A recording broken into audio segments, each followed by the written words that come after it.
안녕하세요. 지난 시간에 이어서 계속 직업과 관련된 정보 보도록 하겠습니다. 3장. 자, 지난 시간에 그 실업급여, 그러니까 고용보험 실업급여를 보면서 실업급여라는 것은 구직급여가 있고 그 다음에 취업촉진수당이 있다. 그죠? 그래서 취업촉진수당에는 첫 번째 조기재취업수당, 그 다음에 두 번째 직업능력개발수당,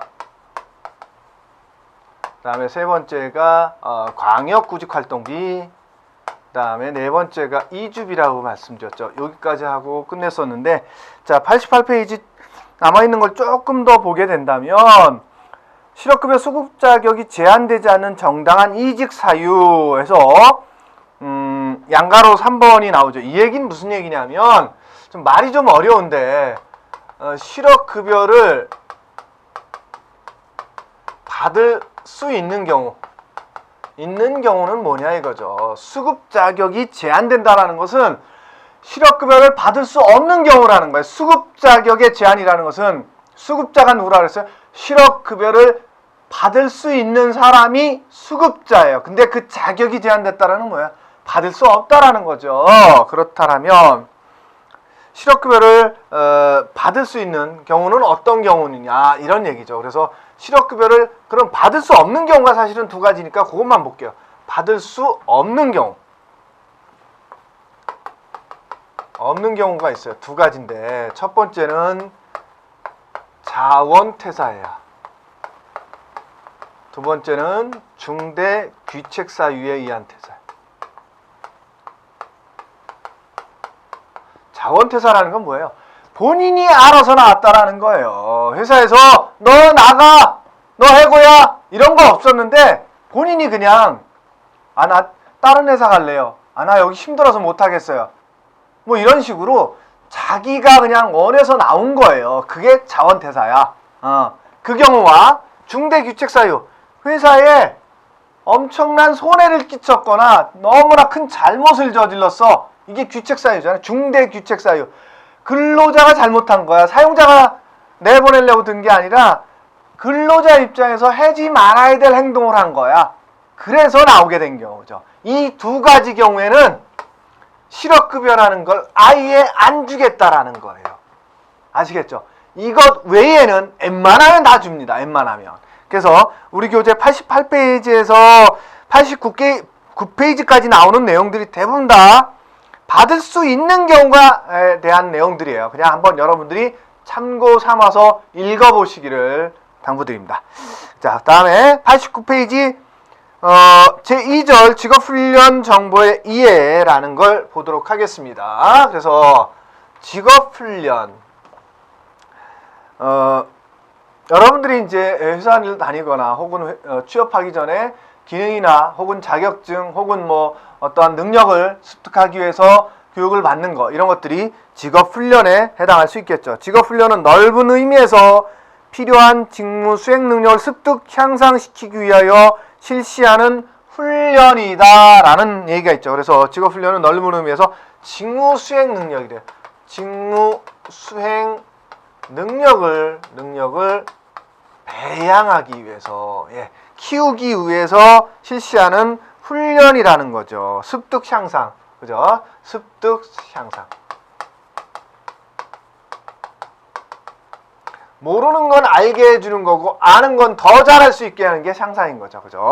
그런 것들에 대한 훈련이라는 거죠. 즉 직업을 갖고자 하는 자에게 산업사회에 적응하기 위한 능력을 갖추기 위하여 필요한 지식이나 기능이나 태도를 개발하도록 도와주고 취업한 자에게는 기술 혁신과 산업 변화에 대처하기 위한 능력을 향상시키기 위해서 향상시켜서 자아실현을 꾀하도록 도와주는 일련의 훈련 과정이다. 그래서 취업 전의 사람에게는 그죠? 능력을 습득시켜서 그죠? 취업이 잘 되게 해주는 거. 그 다음에 이미 취업한 사람은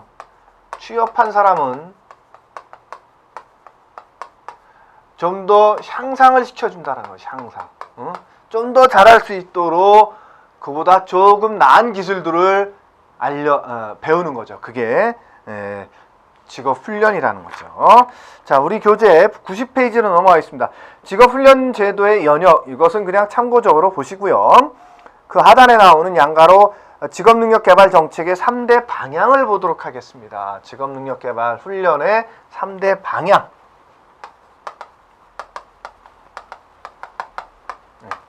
첫 번째는 근로자의 평생 능력 개발 체제를 구축해 준다. 근로자의 평생 능력 평생 능력 개발 체제.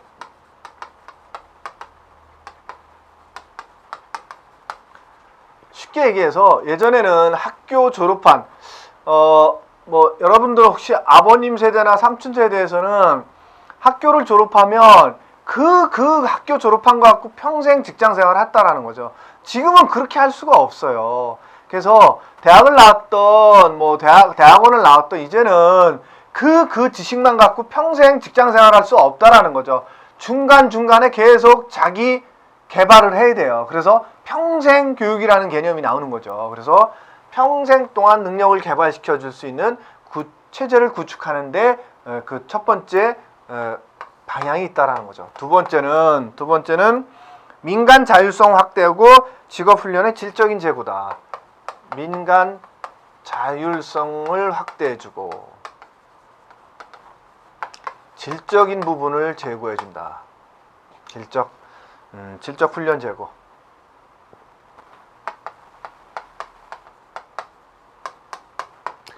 예, 말 그대로 이제는 국가에서 뭐 주도적으로 하거나 예전에 이제 국가에서 시켜주는 교육들이 많았다면 이제는 민간의 자율성을 많이 줘서 자, 그 민간 교육기관들 뭐 학원이나 직업훈련 학교 뭐 이런 기관들에서 자, 너희들이 자율적으로 한번 근로자 직업능력 개발시킬 수 있는 것들을 여러 가지 만들어서 해봐. 그럴 때 국가에서 많은 지원을 해줄게. 이런 뜻인 거죠. 그 다음에 양적인 부분이 아니라 이제 질적인 부분들, 정말 능력이 배양되는 어떤 시간 때우기 급급하고 어떤 수료하기 급급한 것이 아니라 정말 능력이 배양되는 그 질적인 부분을 좀 높여주겠다 이런 뜻인 거고요. 그 다음에 공공훈련에 있어서는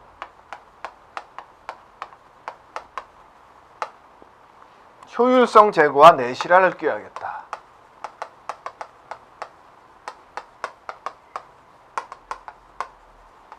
예, 말 그대로 효율적인 거, 정말 사회에서 필요한 교육 훈련 과정을 만든다거나 예전에는 뭐 국가에서 이미 다 지나간 교육을 시킨다든가 이제는 뭐 없어지는 직업에 대해서 막 교육 훈련 이런 뭐 비효율적으로 가지 않고 정말 기업들에서 필요로 하는 그러한 교육들을 시행하겠다라는 거죠. 그 다음에 뭐예요?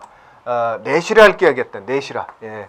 어떤 숫자적인 거에 연연하지 않고 내용이라든가 혹은 교육생의 어떤 그런 만족도라든가 이런 것들을 높여서 내실화를 끼워야겠다는 교육이라는 거 할 때 이런 것이 3대 방향입니다. 그 다음에 91페이지에 나오는 직업능력개발 기본계획은 여러분들이 그냥 한번 읽어보시면 될 것 같고요. 그 다음에 직업능력개발 훈련의 구분해서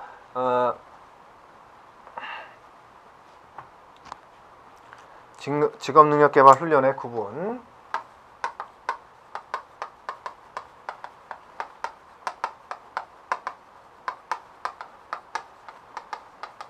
첫 번째는 목적에 따른 구분이 있습니다. 목적에 따른. 그래서 어떤 목적을 갖고 교육을 시키느냐에 따라서 첫 번째는 양성훈련이라는 것도 있고요.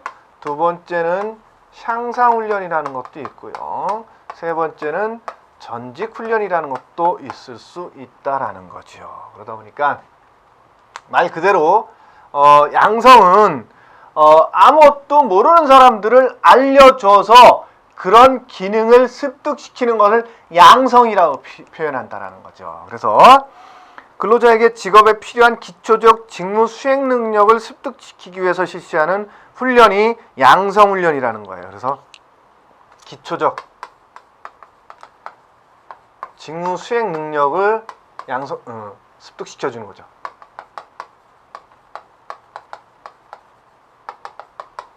그래서 실시하는 게 양성훈련인 거고요. 그 다음에 향상훈련은 양성훈련을 받은 사람이나 직업에 필요한 기초적 직무 수행 능력을 가지고 있는 사람에게 이미 기초적인 능력은 있어. 이걸 받았거나 혹은 회사에서 교육훈련을 통해서든 어쨌든 일단 기본적인 능력이 있어. 근데 거기서 조금 더 잘할 수 있게 교육훈련 시켜주는 거예요. 이게 양성훈련입니다. 그래서 기초적 직무 수행 능력을 플러스 좀 더 높은 직무 수행 능력이죠. 좀 더 높은 직무 수행 능력을 배양시켜주는 거예요. 네, 이게 향상훈련이고, 전직훈련은 뭐냐? 전직은 말 그대로 뭐예요?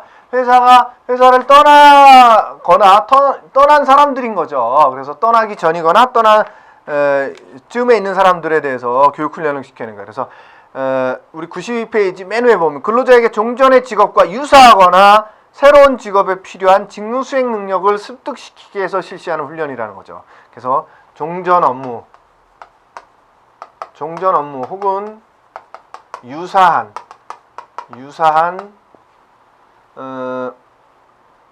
유사하거나 새로운 직업에 필요한 능력 습득, 직무 능력 습득이라는 거죠. 그래서 이렇게 세 가지, 목적에 따라서는 이렇게 세 가지로 구분할 수 있고요. 방법에 따라서는 자, 여기 이쪽으로 좀 써볼까요?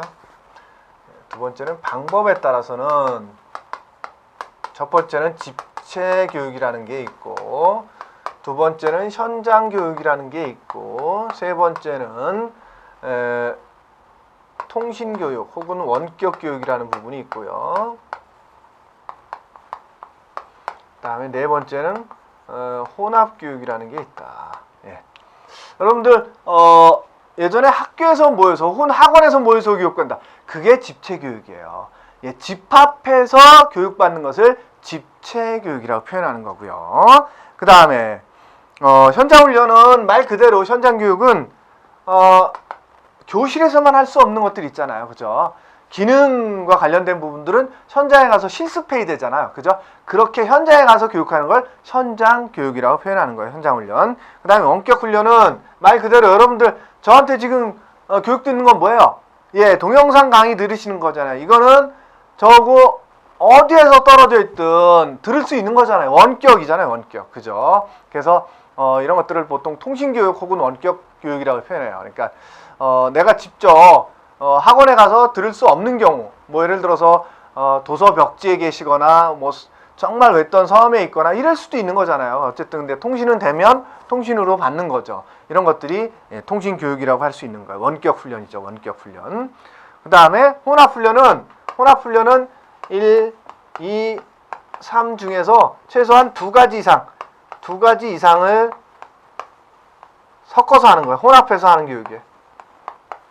말 그대로 이론 교육은 집체 교육, 실습은 현장 교육, 이렇게 엮을 수도 있고, 또 집체 교육한 다음에 좀 더 보충 교육은 원격 교육을 통해서 좀 받으세요, 이럴 수도 있잖아요. 그죠? 그렇게 두세 가지를 묶어서 하는 거를 혼합 교육이라고 표현을 해요. 그 다음에 훈련 대상자에 따라서는 주로 양성 교육은 누구한테 시켜주겠습니까? 예, 취업하기 전에 실업자이거나 그죠? 졸업한 사람들, 이런 사람들이 주로 양성 훈련을 받겠죠. 그 다음에 향상은 주로 누가 받게? 이미 들어와 있는 사람들, 재직자겠죠. 재직자. 그죠? 그 다음에 전직은 어떤 사람이 받는 거예요? 전직은 주로 실업자나 전직 예전자가 받는 거죠. 이미 실업했거나 혹은 전직 예정인 사람들. 자, 이해되시죠? 이 부분은? 예. 그 다음에 92페이지에 하단에 있는 직업능력개발 훈련에 지원해서, 직업능력개발은 보통 어떤 식으로 지원을 해주냐면, 큰 줄기에서 본다면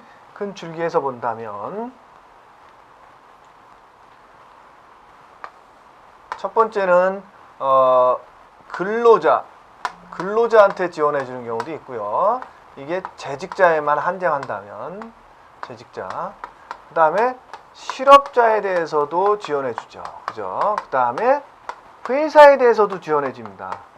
회사에서 우리 회사에서 이게 필요한 교육이고 직원들을 대상으로 교육을 해야 됩니다. 개별적으로 가서 받는 것보다는 회사에서 전체적으로 받는 게 효율성도 있고 그러니까 이것들을 시행할 테니까 교육부 좀 대주세요. 그러면 교육비를 좀 지원해줘요. 국가에서. 이런 것들이 이제 회사에서 받는 거죠. 자, 그래서 근로자한테 받는 거는 주로 이제 재직자를 한정한다면 여러분들 그런 것들이죠. 재직자용 내일 배움 카드.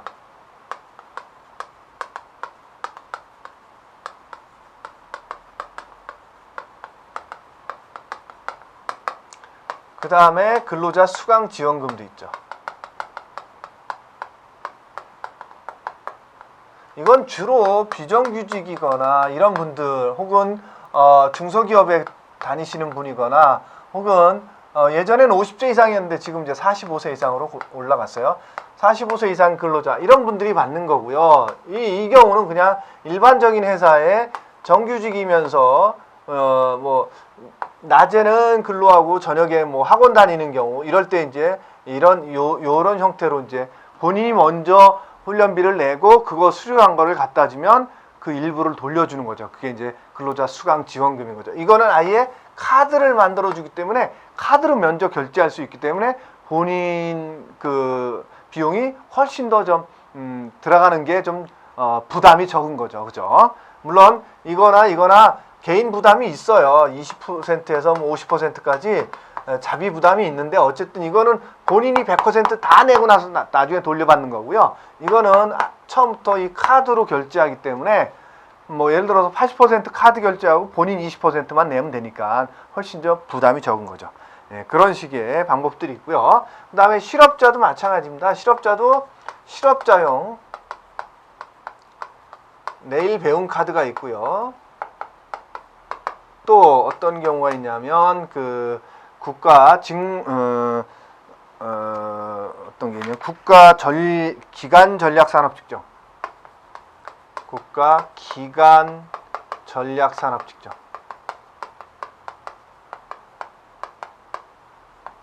직종 지원에 관한 부분도 있어요. 이건 뭐 말 그대로 실업자에 대해서 내일 배움 카드를 지원해주면 그 카드 갖고 교육받는 거고요. 이건 뭐냐면 국가에서 기간 산업이거나 전략 산업. 기간 산업은 뭐예요? 여러분들 기간 산업 하면 주로 이제 도로를 논다든가 혹은 항만을 건설한다든가 공항을 건설한다든가 이런 것들이 기간 산업이에요. 그런데 혹은 전략 산업. 뭐 우리나라에 있어서 옛날에 이제 반도체라든가 휴대폰이라든가 뭐 조선산업이라든가 이런 것들이 우리나라의 전략산업이죠. 어쨌든 그런 기간산업이거나 전략산업에 사람이 필요하다 그러면 실업자를 대상으로 무료 교육을 시켜요. 무료 교육을 시켜서 그런 필요한 부분에 취업할 수 있게 지원해 주는 거. 이런 게 국가 기간 전략산업 직종에 대한 지원이에요. 그래서 이런 쪽으로 들어가면 무료 교육도 시켜주죠. 교육도 무료이지만 교육받는 동안 또 이 어떤 생활할 수 있게 돈도 지원해줘요. 그러니까 본인이 취업이 안 된 상태에서 뭐 몇 달 혹은 뭐 몇 년을 교육받아야 될 수도 있으니까 그 기간 동안에 어떤 가족이 있다면 생활해야 되니까 생활에 필요한 어떤 그런 비용들도 또 지원해줘요. 그래서 실업자한테는 그러한 부분들이 있고요. 그 다음에 회사 입장에서는 회사는 말대로 아까 얘기했던 것처럼 회사 직원들을 대상으로 하는 교육이 될 수도 있고 다음에 입사 예정자가 있을 수도 있을 거 아니에요. 그죠? 입사 예정자를 대상으로 교육할 수도 있고요. 그 다음에 그렇지 않고 아예 그냥 우리는 직원도 아니고 입사 예정자도 아니고 어쨌든 실업자인데 그 중에서 괜찮은 사람 있으면 우리 뽑아 쓸 생각도 있어서 교육한다 그러면 그 고용센터에 이제 구직 등록한 사람들 있잖아요. 구직 등록한 사람들을 대상으로 실업자죠. 실업자 대상으로 교육을 시킬 수도 있어요. 그럴 때도 지원해줘요. 하여튼 등등등 이런 식의 교육을 하면 회사에 대해서도 교육비를 지원해준다 이런 뜻인 거죠. 자, 그렇게 93페이지까지 나오는 내용들이 그런 내용들이라서 좀 보시면 될 것 같아요. 그래서 93페이지에 보면 재직 근로자 훈련 지원에서 재직 근로자는 근로자 직무 능력 향상 지원금, 이게 그 얘기예요. 근로자 수강 지원금, 근로자 직무 능력 향상 지원금이라고. 예, 그럼 여러분들 그 똑같이 써야 된다면 그거 고치겠습니다. 근로자 직무 능력 향상 지원금이죠. 자, 그래서 어떤 사람들이냐, 주로 이제 우선 지원 대상 기업이 중소기업이에요. 그 다음에 비정규직 근로자, 그 다음에 고용보험 임의가입 자영업자도 가능하다라는 거죠. 그래서 1년에 연간 100만 원 한도 내에서 훈련비에서 50에서 100%를 지원해 준다라는 거죠. 그 다음에 재직자 내일 배움 카드, 그래서 이것도 마찬가지로 1년에 200만 원 정도를 지원해 주고, 그 다음에 50에서 100%를 훈련비를 지원해 준다라는 거죠. 그 다음에 실업자 등의 훈련해서 실업자에 대한 실업자 내일 배움 카드도 있죠. 93페이지 하단에 있는 거. 그 다음에 94페이지로 넘어가면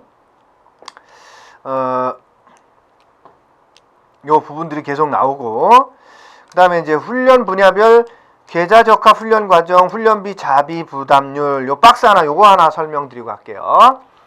계좌 적합 훈련 과정이라는 건 뭐냐면, 제가 아까 말씀드렸잖아요. 이런 계좌가 발급되는 거라 했잖아요. 계좌. 그죠? 내일 배움 카드 혹은 직업 능력 개발 계좌, 이런 식의 표현도 써요.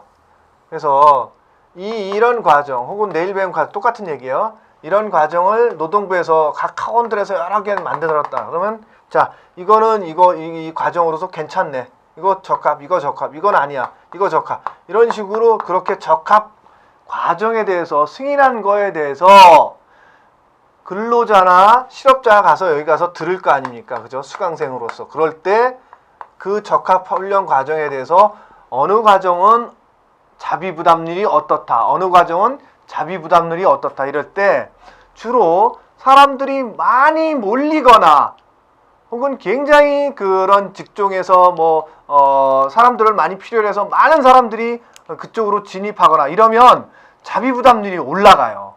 상대적으로. 그래서 보세요. 학생에 보면 자비 부담률이 50%인 경우를 좀 봅시다. 50%. 회계 격리 분야, 그 다음에 임의용 분야, 그 다음에 비서 및 사무보조, 그 다음에 주방장 및 조리, 그 다음에 디자이너, 이렇게 사람들이 굉장히 많이 몰리는 분야는 자비 부담이 많이 올라간다고 생각하시면 될 것 같아요. 나머지는 30%라는 거죠. 자비 부담이. 자, 그렇게 간단하게 좀 알아두시면 될 것 같고요.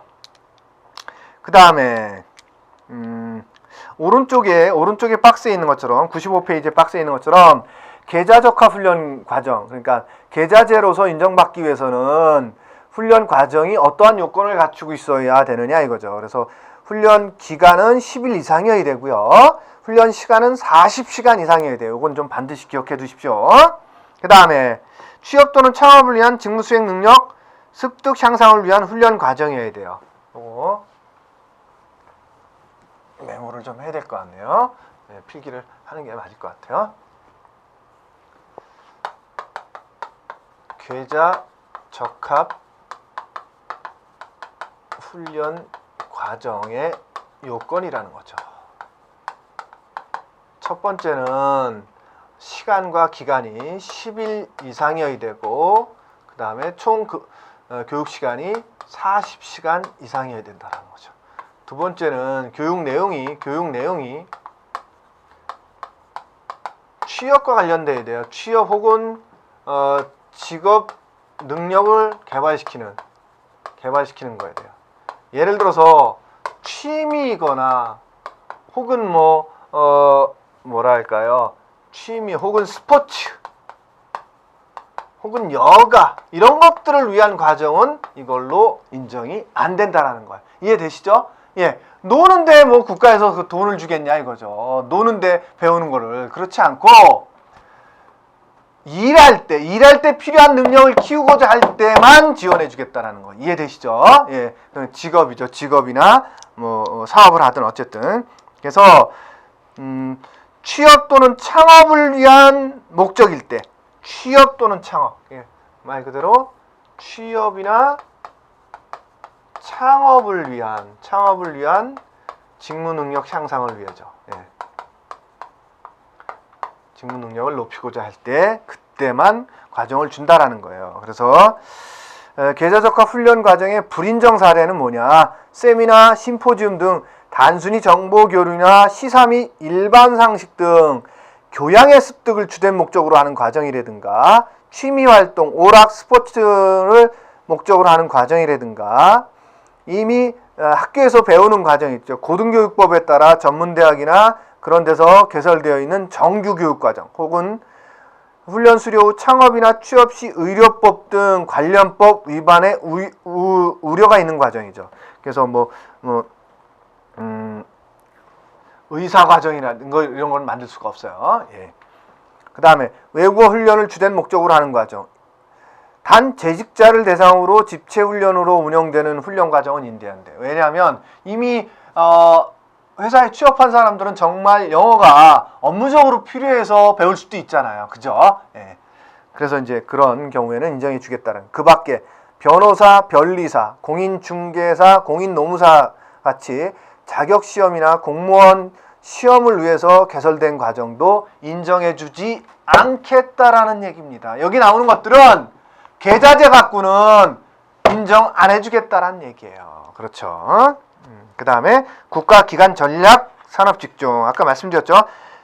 구직자에게 개인의 비용 부담 없이 직업훈련을 받을 수 있는 기회를 제공하고 기업에서 필요로 하는 전문 기술 인력을 양성하여 구직자의 취업과 기업의 인력 채용을 지원하는 제도이다. 예. 그래서 주로 15세 이상인 실업자에게 되고 고등학교 3학년 재학생으로서 고등교육기관에 진학하지 않는 학생. 고등학교 졸업하고 대학에 진학하지 않는 거예요. 고등교육기관은 대학을 말하는 겁니다. 전문대학 포함해서. 그 다음에 대학생일 경우, 이미 대학생일 경우라면 최종 학년 재학생으로서 대학원 등에 진학하지 않는 학생인 거죠. 그 다음에 지원 내용, 훈련 실시 기관에는 훈련비 전액을 정부에서 직접 지원하고 훈련생에게는 월 31만 6천 원의 훈련 장려금도 지원해 준대요. 이게 아까 제가 말씀드렸던 교육비 자체는 무료이면서 훈련 장려금이라 해가지고 교육받는 동안에 이만큼 또 돈이 나온다라는 거예요. 다음 이제 국가 직무능력 표준이라는 거예요. 이게 일반적으로 전년도까지 교재는 없어요. 왜냐하면 이게 올해부터 좀 나오기 시작하는 거예요.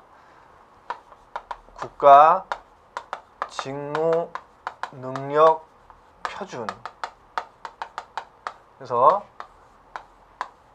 National Competence Standard에서 NCS라고 짧게 불러요. 그래서 국가 직무 능력 표준. 말 그대로 국가에서 각 산업 현장에서 필요로 하는 이제 어떤 모든 직업에 있어서 산업 현장에서 필요로 하는 직무 능력을 배양할 때 어떠한 표준을 설정하고자 한 거예요. 표준. 그 표준에 의거해서 자, 이 직업은 이렇게 교육을 받는 게 맞겠다. 저 직업은 어떠한 교육 과정에 어떤 식의 몇 개월에 뭐 이렇게 교육을 받는 게 좋겠다. 이렇게 표준을 설정해 놓은 거라고 생각하시면 될 것 같아요.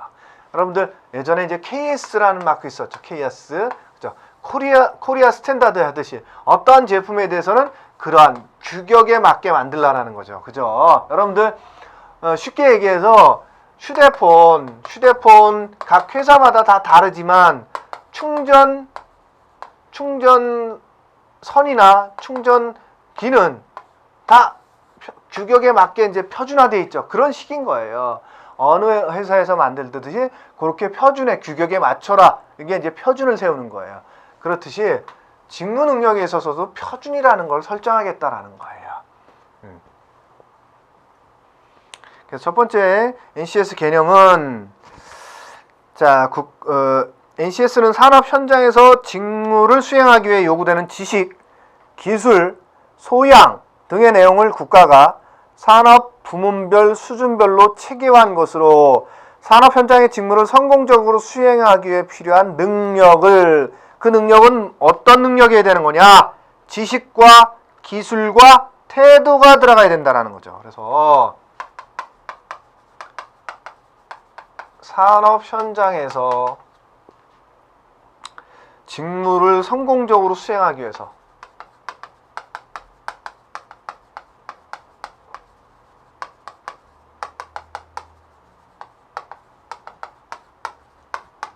직무를 성공적으로 수행하기 위해 필요한 능력을, 이 능력이 중요한 거죠. 그래서 지식과 기능과 기술과 태도라는 거죠. 능력을 국가적 차원에서 표준화한 거라는 거죠. 능력을 국가적 차원에서 표준화시킨 거다.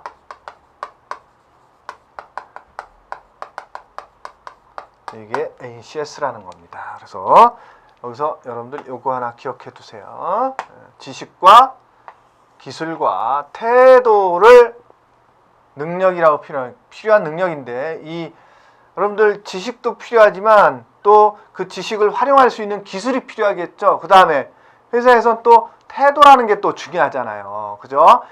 조직에서 잘 융화되기 위해서는 그 조직에서 어떤 기본적인 태도라는 게 필요한 거 아니에요. 그죠? 그런 것까지 해서 세 가지를 대한 것이 필요한 능력이라는 거죠. 이것을 표준화시킨 거다. 이렇게 이해하시면 될 것.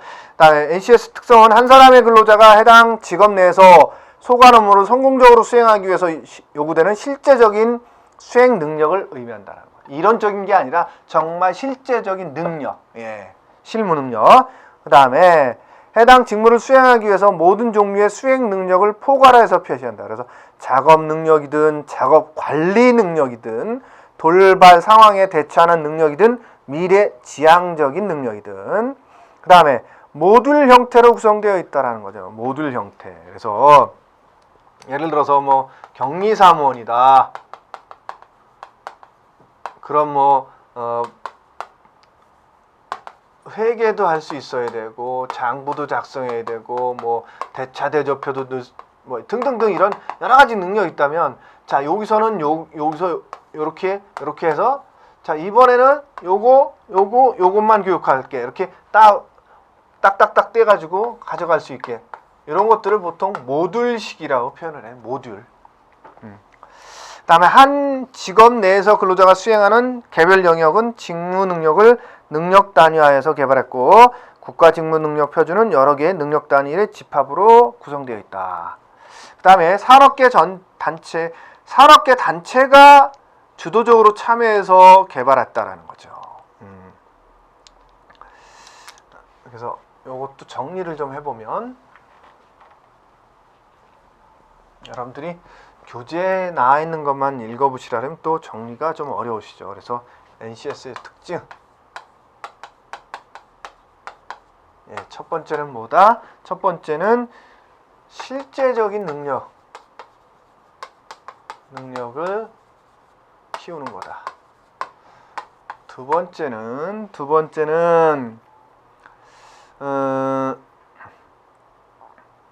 모든 종류의 수행 능력을 포괄적으로 표기한다. 모든 종류의 능력을 표시한다.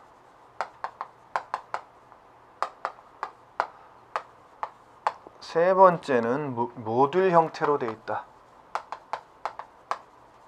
형태로 구성되어 있다라는 거죠. 네 번째는 산업계 단체가 주도적으로 참여한다. 국가가 주도적으로 하는 게 아니라 산업계 단체가 주도한다는 거죠. 주도적 참여. 그래서 인자위라고 표현하는데 산업인적 개발 협의체라고 불러요. 산업인적 개발 협의체, 이런 것을 산업계에서 구성해서 여기서 필요한 어떤 그 해당 직업에 대한 직무 능력을 표준을 수립한다라는 거예요. 그 다음에 NCS의 활용 영역은 기업체에서는 일할 때 필요한 거고, 그 다음에 교육훈련기관에서는 교육과 훈련을 시킬 때 표준화된 교육 내용이라든가 교육 시간이라든가 이런 것들을 구성하기 위해서 필요하겠죠. 그 다음에 자격증을 부여할 때도 그러한 실무적인 능력을 갖춘 사람들에 대해서 자격증을 부여하겠다라는 거죠. 그래서 기업체와 교육훈련기관과 자격기관, 이렇게 크게는 세 개의 기관에서 NCS가 쓰여진다, 이렇게 이해하시면 될 것 같고요. 그 다음에 98페이지에 나오는 것처럼 NCS 분류 체계는 그 우리 한국 고용직업 분류 체계를 반영해서 쓰고 있어요. 그러다 보니까 98페이지 박스에 보세요. 14 음식 서비스, 14 건설, 15 기계, 이런 식으로 이 대분류 코드가 두 자리 숫자로 되어 있죠. 그게 이제 한국 고용직업 분류 중분류 코드죠. 그 다음에 중분류, 소분류, 세분류, 이런 식으로 NCS 분류 코드는 이렇게 되어 있다라는 거죠.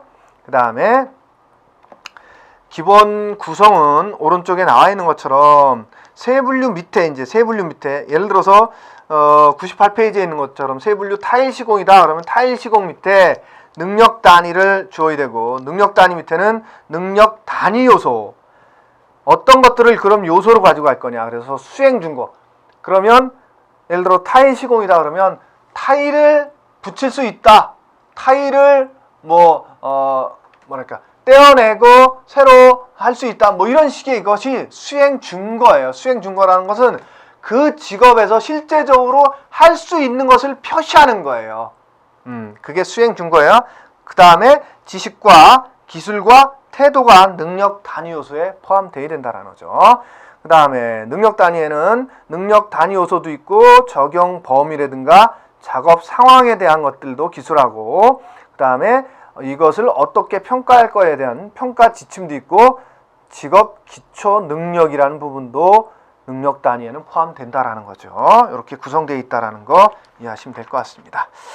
그 다음에 100페이지로 넘어가면 능력 단위 설명이라고 되어 있는데, 그냥 요거는 여러분들이 한번 읽어보시고요. 그 다음에 능력 단위 분류 번호 체계는 그냥 두 자리 숫자씩 돼 있다고 보시면 될 것 같아요. 그래서 교재에 나오는 것처럼 대분류도 두 자리, 중분류도 두 자리, 소분류도 두 자리, 세분류도 두 자리, 그 다음에 능력 단위 요소가 밑으로 또 붙어요. 능력 단위에 대한 것도 두 개. 그래서 보통 101페이지 맨 위에 있는 것처럼, 예시에 나와 있는 것처럼 대분류 01번, 02번, 24번 이런 식으로 두 자리. 그 다음에 중분류도 01번, 03번 이런 식으로 두 자리. 여기도 마찬가지예요. 두 자리. 이것도 마찬가지입니다. 두 자리. 그리고 하나 더 붙는 게 있어요. 그리고 하나 더 붙는 게 개발 연도와 버전을 표시하게 돼 있어요. 그러다 보니까 예를 들어서 교재에 나온 것처럼 14다 그러면 2014년도에 개발됐다라는 거예요. 이건 2014년도에 개발해 놨다는 거예요. 2014년도 첫 번째 개발판이라는 거예요. 버전은. 두 번째 2014년도에 좀 수정했다 그러면 두 번째 이런 식으로 쓰겠죠. 1번, 2번 했다 그러면 2014년도에 처음에 만든 걸 다시 수정해서 두 번째 판이 나왔다는 거죠. 예를 들어서 그럼 15년 2다 그러면 2015년도에 개발했고 첫 번째 판인데 요걸 보완하기 위해서 두 번째 판을 만들었다. 이런 식으로 쓴다라는 거예요. 그래서 예를 들어서 01, 01, 01, 01 이런 식으로 하나, 둘, 셋, 넷